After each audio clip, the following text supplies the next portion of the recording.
안녕하세요, 여러분. 미래의 한국어 미래입니다.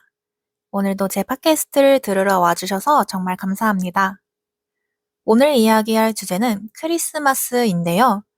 혹시 이번 영상이 조금 쉽게 느껴지신다면 같은 주제의 토픽 5, 6급 레벨 영상이 바로 내일 올라올 예정이니까요. 하늘색 썸네일의 영상도 봐주시면 좋을 것 같습니다. 벌써 12월이 되었네요. 달력을 보니 이제 크리스마스가 정말 코앞으로 다가왔어요. 12월은 정말 춥지만 거리 분위기만큼은 그 어느 때보다 따뜻한 것 같아요. 편의점만 가도 벌써 캐롤이 나오고 길거리에 붕어빵이랑 호떡 파는 가게들에서는 김이 모락모락 나거든요. 여러분은 크리스마스라는 단어를 들으면 어떤 느낌이 제일 먼저 드나요? 사실 저는 종교가 없어요. 개신교인도 아니고 천주교인도 아니죠. 그런데도 저는 1년 중에 크리스마스를 가장 기다린답니다. 신기하죠? 예전에는 크리스마스가 종교적인 의미가 강한 행사였지만 요즘 한국에서는 종교와 상관없이 누구나 즐기는 겨울 최대의 페스티벌이 된 것 같아요. 가족이나 연인, 친구들과 선물을 주고받고 평소에 잘 못 먹었던 비싼 음식을 먹기도 하고요. 저 같은 비기독교인들에게 크리스마스는 그저 빨간 날이라서 좋은 것도 있지만 특유의 반짝반짝하고 설레는 분위기가 사람을 행복하게 만드는 마법이 있는 것 같아요. 저는 교회를 안 다녀서 그런지 크리스마스라고 하면 예수님보다는 귀여운 이미지들이 먼저 떠올라요. 빨간 옷을 입고 인자하게 웃으시는 산타클로스 할아버지, 반짝이는 점구가 감긴 크리스마스 트리, 그리고 코가 반짝반짝 빛나는 루돌프 사슴 같은 것들이요. 특히 저는 트리를 좋아해요. 어릴 적 저희 집에도 나무 트리가 있었거든요. 12월만 되면 창고에서 그 나무를 꺼내서 거실 한복판에 세웠죠. 동그란 유리구슬 장식을 달 때마다 제 얼굴이 비치는 걸 보면서 깔깔거렸던 기억이 나요. 마지막에 트리 꼭대기에 커다란 별을 딱 꽂으면 아, 이제 진짜 크리스마스구나 하고 실감이 났답니다. 그리고 저는 사실 산타클로스를 꽤 늦게까지 믿었어요. 아마 초등학교 2학년 아니면 3학년 때까지였던 것 같아요. 그때까지 저는 진짜로 산타 마을이 있고 크리스마스 이브에 루돌프가 끄는 썰매가 하늘을 날아서 우리 집 지붕에 도착한다고 믿었거든요. 그래서 이브 밤이 되면 정성스럽게 편지를 썼어요. 산타 할아버지, 저는 올해 친구랑 싸우지도 않았고 숙제도 꼬박꼬박 잘 했어요. 그러니까 제가 갖고 싶은 선물을 꼭 가져다 주세요. 라고요. 그리고 그 편지를 예쁘게 접어서 트리에 걸어놨죠. 그런데 지금 생각하면 너무 부끄러워서 쥐구멍에라도 숨고 싶어요. 제가 잠든 사이에 엄마랑 아빠가 그 편지를 몰래 꺼내서 읽으셨을 생각을 하면 정말 창피하더라고요.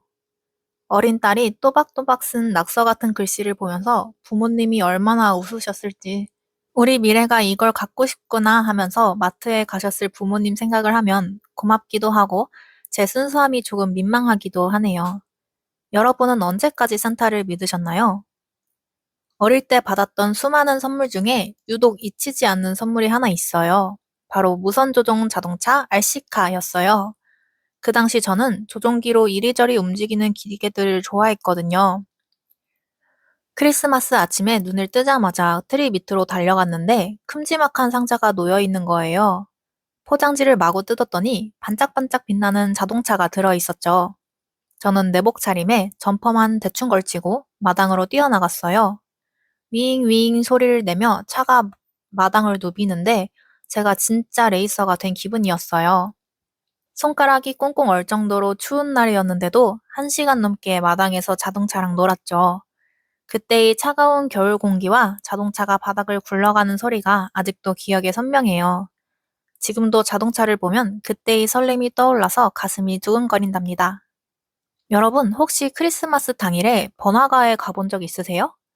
정말 장난 아니죠. 사람이 많아서 공간이 터질 것 같다 라는 말이 이럴 때 쓰는구나 싶을 정도로 사람이 정말 많거든요. 특히 요즘은 유명한 백화점들이 건물 전체에 화려한 조명쇼를 하잖아요. 그걸 보려고 사람들이 전국에서 모여들어요.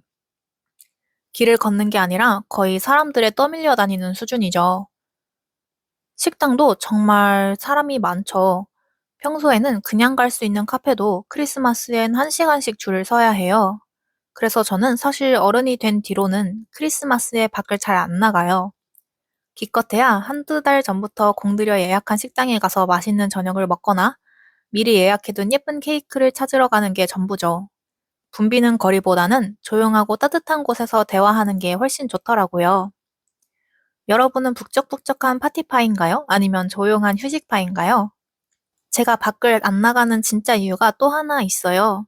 바로 크리스마스 영화들을 정주행해야 하기 때문이죠. 여러분도 잘 아시는 나홀로 집에는 크리스마스의 클래식 중에 클래식이죠. 그리고 제가 정말 좋아하는 영화는 찰리와 초콜릿 공장이에요. 그 화려한 색감과 달콤한 초콜릿 빵, 생각만 해도 기분이 좋아지지 않나요? 따뜻한 수면 잠옷을 입고 달콤한 딸기 케이크 한 조각을 입에 넣으면서 이런 영화들을 보면 세상 부러울 게 없어요. 저는 미국에서 크리스마스를 보내본 적도 없고 영화 속 배경인 옛날 외국 마을에 살아본 적도 없거든요. 그런데 영화를 보고 있으면 왠지 제가 그 동네 주민이 된 것 같고 케빈의 옆집에 사는 친구가 된 것 같은 기분이 들어요. 이런 게 바로 영화의 힘이고 크리스마스의 마법인 것 같아요. 그럼 올해 제 계획을 살짝 공개해 볼까요? 사실 올해는 특별한 약속을 잡지 않았어요. 그래서 혼자 보낼 예정이랍니다. 특별한 계획이 없는 게 제 계획이에요. 아침 늦게까지 늦잠을 자고 일어나서 제가 좋아하는 캐롤 플레이리스트를 크게 틀어놓을 거예요. 그리고 평소에 비싸서 못 사 먹었던 고급 스테이크 고기를 사다가 직접 요리해 볼까 고민 중이에요. 혼자여도 분위기는 제대로 나야 하니까요. 여러분이 이 팟캐스트를 들을 때쯤이면 하늘에서 눈이 내리고 있을까요? 저는 매년 크리스마스 아침에 창문을 열 때마다 눈이 왔을까? 하고 기대를 해요. 비록 눈이 오면 길도 미끄럽고 질척거리지만 그래도 크리스마스 당일에 내리는 하얀 눈은 사람 마음을 참 설레게 하잖아요. 올해 한국에 화이트 크리스마스가 찾아온다면 저는 눈사람을 아주 작게라도 하나 만들어서 제 책상 위에 올려두고 싶어요.